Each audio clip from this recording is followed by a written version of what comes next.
where I'll be somewhere else, like on the middle of the line, like the so thank you. Thanks also to everyone who made this happen at EFN at Edinburgh University Chemist, because it was a dead quick turnaround, but everyone was brilliant, everyone did their bit, and especially Abigail, I don't know where you are, but you've got the rough end of the steps, so thanks for pulling your finger out and doing your piece. Thank you to Belinda for making the cakes. I'm going to taste it down. Did you make them? Yes. I'm sure they were satisfactory wins, so thank you. And thanks to the candidates as well. I know that you're probably knackered at this point in the election campaign, so thanks for being here. And finally, thanks to Lesley for being here, because it was dead short notice. I emailed her and annoyed her and invited her. And she's here. You might know her as a great broadcaster and a great writer, or just somebody who's generally feisty and has got some goals. And it's great to have her here, so I'm just going to hand over and thank her again for being here.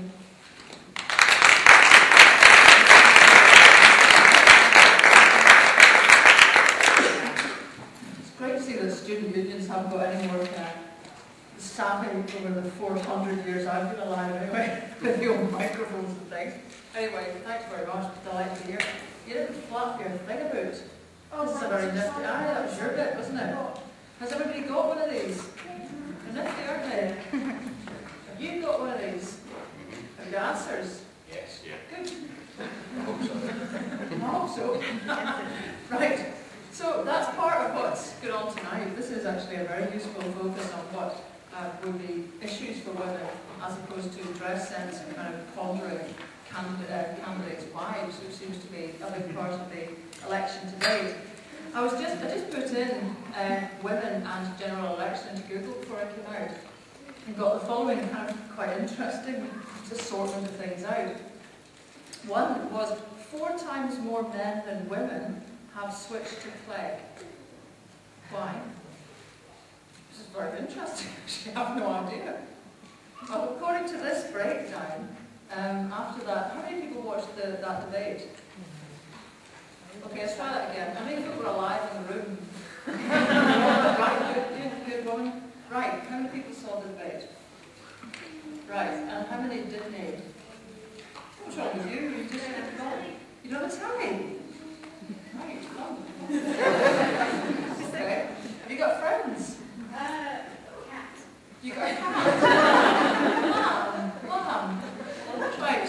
Well, we are going to finish by 30 tonight, because there is actually another debate on tonight. I'm certainly very keen to see it's the Scottish debate at 9 o'clock on STV. So, it was an interesting debate, wasn't it, for those who saw it. Why, I wonder, maybe it's a question for our candidates, why has the Clegg bounced sky high with men, not with women? And from this, what? I could give you polling reports that show that actually it's considerably more in favour of women. There's lots of opinion polls that show that women are far more likely to vote Liberal Democrat, and that's maintained. Okay, well, you need to write to the Telegraph then and say that their lead story is completely wrong today, which was written 7 hours ago. That was one story. Another one was from the Financial Times, Theresa Who, and it was saying Tory women fail the profile test, and suggesting that if there's a Cameron victory, there is a kind of female-free zone, well, perhaps a kind of females who would be profiled apart from their kitten heels free zone. I don't know. Another one, News of the World, tells us that Cam is winning the battle for the mums, so there we are, the business about putting it out again.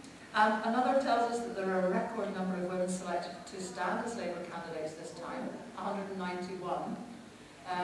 As the old cynic in me thinks, are they winnable seats? But still, that's a number to be reckoned with. And then finally a quote from Harriet Harman that women are not interested in people's lives. So, you know, that's how much women have entered the headlines at least, and are sort of women as personalities, I suppose, rather than the issues that women might be interested in. There again, what is it? What are we interested in? Are we not interested in war?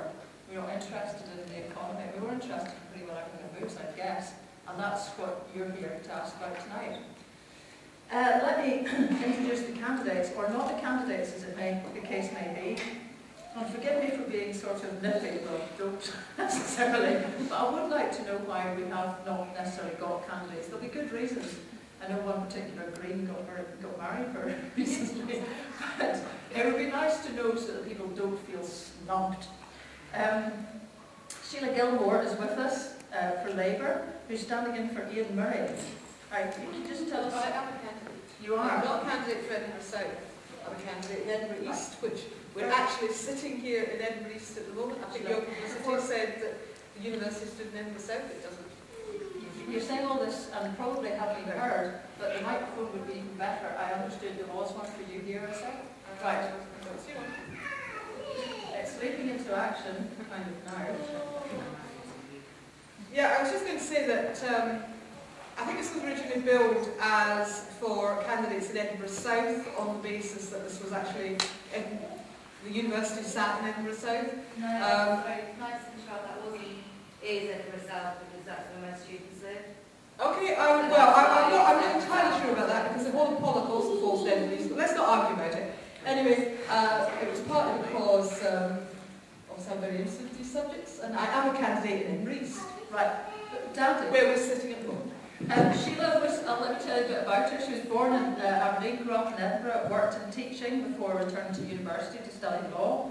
She worked for a solicitor's firm dealing with people receiving legal aid and focusing on family law. That meant representing clients in cases of divorce, child protection, adoption. She describes herself as a passionate defender of women's rights, has defended victims of domestic violence, and has close links with Women's Aid. She was involved in setting up the Edinburgh Women's Rape Crisis Centre in 1979 and has provided advice for victims of rape. She is a parent of 4 children and knows at first hand the problems of juggling work and family life, and yet here she is tonight in the midst of the campaign trail. So would you please welcome Sheila Gilmore.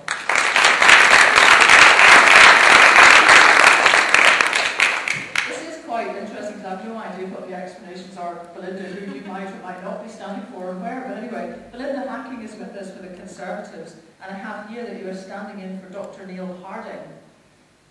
Hudson. Right, there we go, Hudson even. I'm going to start doubting all the facts that you've written down for me here very thoroughly. Hey, Belinda, do you want to take the mic and just tell us, in what capacity you are here? Okay, yes, I'm here for Neil Hudson, who is the Scottish Conservative candidate for Edinburgh South. I'm also a candidate, but for West Fife and Dunfermline. In terms of the rest of my life, I work in cancer and palliative care and consultant clinical psychologist. And previously I worked in women's health, primary care, audiological medicine, gynecology. Anyway, I don't think I need to go on, but I'm currently working at the West General. Right, so is that West Fife, whose seat is that? It's not Willie Rennie's? It is Willie Rennie's? Yes. So it's a hopeless battle, is it? No, I wouldn't say Too it's slow, Belinda, too slow. I was wondering who's meant to be feeling hopeless. I'm not feeling hopeless. Right, jolly D. Okay, please welcome Belinda.